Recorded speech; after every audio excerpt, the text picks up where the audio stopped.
Good morning, beautiful people. How are you doing this Tuesday morning?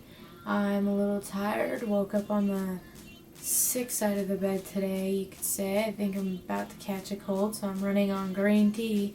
Just a little bit of caffeine. I think there's some great news today. Actually, I'm lying.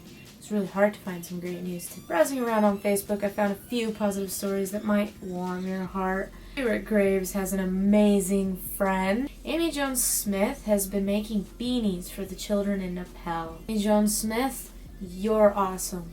I don't know how much time it's taken you to make 36 beanies.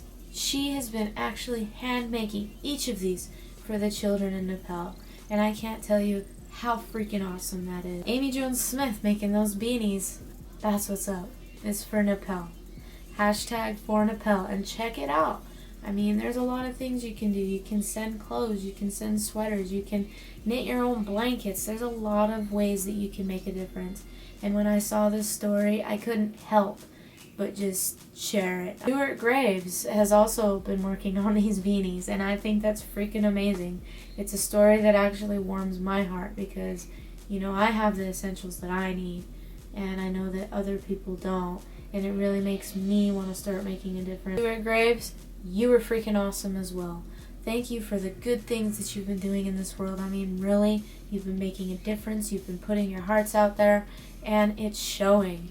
Thank you for giving me something to talk about this morning to warm other people's hearts. It is freaking awesome. As you can see over here, I have Save the Children hashtag and hashtag Nepal. Check it out. And my second issue that I want to address today is human trafficking. On Sunday was the Super Bowl. I'm not sure if you guys have checked out my last video, but we've been trying to make an effort to put a stop to this human trafficking. You can hashtag end human trafficking on Twitter and check it out. It's actually a big deal, and there's a lot that's been going on. This kind of thing doesn't just happen in third world countries. It's happening in the U.S. and at the biggest events that you could imagine. So I'm with Jolie and Michael out here in Park City, Utah. And you guys, what do you know about human trafficking?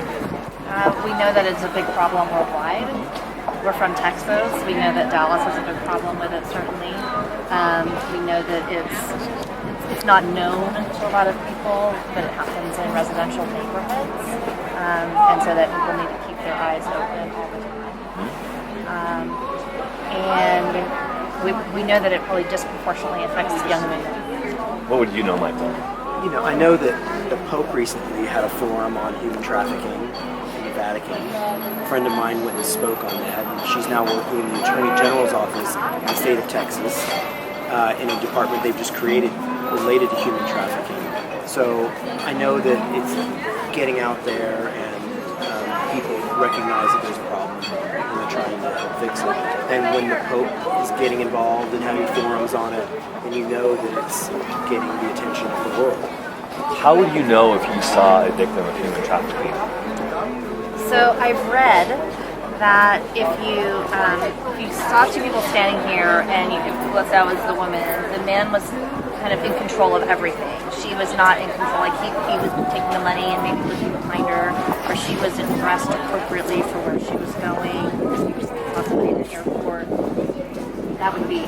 You know a lot. Jolie knows a lot, which is great. And it's kind of a rarity. Like 50% of the people I talk to don't even know that it happens in places like suburban Dallas. That's why I'm making the film. I think that's great. I think that's terrific. It was inspired. I live in California. It was inspired by a family who retrieved their daughter after being kidnapped in a grocery store in Sacramento and sold on Craigslist for 8 days. And if you would, I'm going to give them the hotline number. If you'd put this number in your phone, My it's phone's the dead, but give it to me. the human trafficking hotline, and it's a national hotline. And if you see anything like that, especially hotels, especially airports, but you might see like in a random house a bar on the inside of a window, or someone who just tends to be bringing lots of visitors to their house. It's men as well. I have a boy who was sold in San Francisco to pay rent for his mom, who's going to be sharing his story from my film. Members of people's families that breed them up and then traffic them. I mean, the stories go on and on and on. But this is just one thing that we can do. You see anything weird, it's all anonymous. Even if you go, I don't know. And Laura just had a situation here at the festival where someone tried to solicit her into the car with alcohol. Did.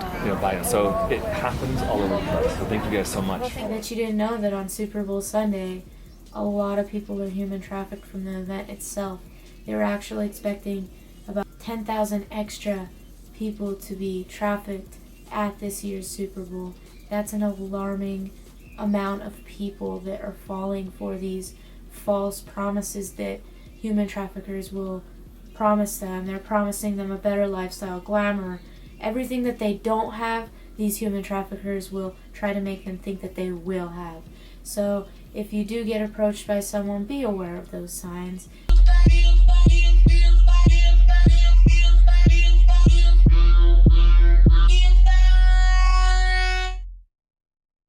And those are our stories for the day. So I hope you feel inspired. Be aware of the human trafficking problem. Be aware that there's a lot of people out there that might need your help. I think it would be great for you guys to hashtag Save the Children Nepal. All of this matters, and you guys can make a difference. It's just going to take a trickle effect. But we got this, right?